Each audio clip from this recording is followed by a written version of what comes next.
Into this session, I am going to tell you about the extend command. Extend command is used to extend any of the straight line to the another object.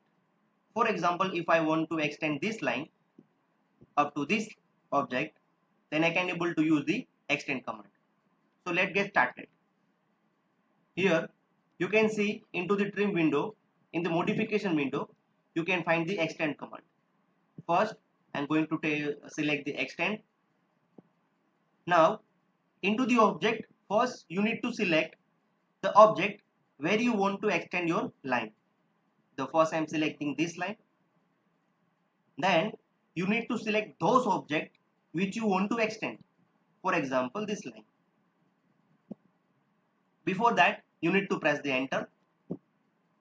Then select this line.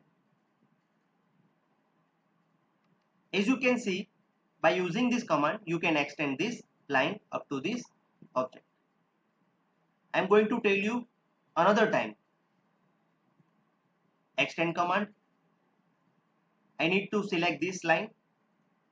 Enter. I am going to extend this line up to this object. So I am going to select this line again. As you can see, this is line is not up to that line, first is here.